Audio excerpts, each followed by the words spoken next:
د سکندر خان تعارف وشو. بیا هر یو ټول اول به زه خپل ځان پیش کړم چې انشاءالله حیدرآباد کې کوم اولنی میټینګ وي هغه زما طرف نه انشاءالله حیدرآباد کې زموږ کوم مخامخ چمن دی کې ټیک ټاک پروګرام کېږي.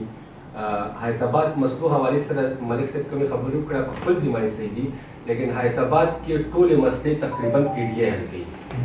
د بجلی مسله راشي، د اوبو مسله راشي، او د حیدرآباد خلک په دې کارونو باندې ووټ نه ورکوي. هغوی هوا ته ګوري څنګه د پی ټي آی یو هوا جوړه شوې وه او ټول خلک لاړو هغوی ته یې ووټ ورکړو.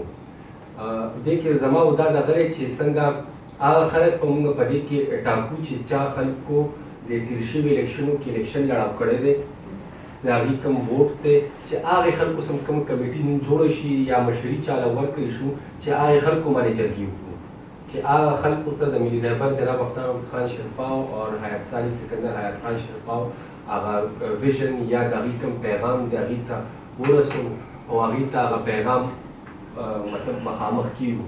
دې کې موږ لاس زموږ کوم فلک نیاز کینډیډیټ و په لوسیت طرف لا هغې طرف ملکنډیر کې زموږ یو وخت کې د پارټۍ ډېر ښه تنظیم و چې هغه ملګري هم دغه کړو چې په دې دغه کې شامل کړو. هر یو کس په ووټ تاجبات کې توغي صاحب هم دی او کوم ارشد کوم خلک شامل کړو چې نیکسټ میټینګ کې ارشد هغه راشد نومې دی که ارشد نومې دی چې هغه خلک هم په دې کې نو انشاءالله اول همیشه هر یو کار شروع کېدل ډېر ګران کار دی.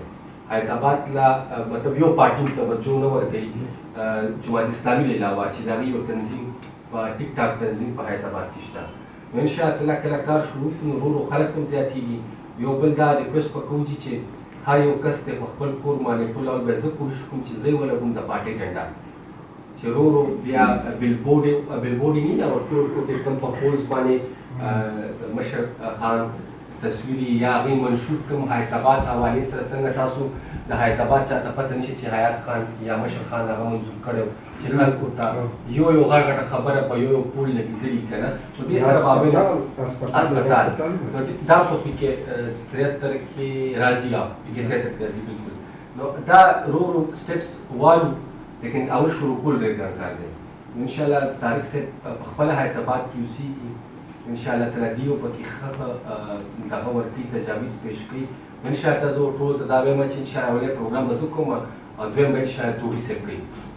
نو دې لاره پروګرامونو څنګه تاسو یو دا خبره هم صحیح وکړه چې وټساپ ګروپ جوړ کړی شي، یو فیسبوک پیج کوم وطن پارټي پی کې 73 په نوم باندې یو دغه شانتې وټساپ ګروپ هم وي او دې کې به کوشش دا کوو اگر شپږ یا اته یا 10 کسان یو خټک صاحب چې را روان ځل دې کې تقریبا 20-30 کسان شامل شي او دې کې زه موږ له ټول نه زیات تعلق په دې حیدرآباد کې غفار صاحب دی.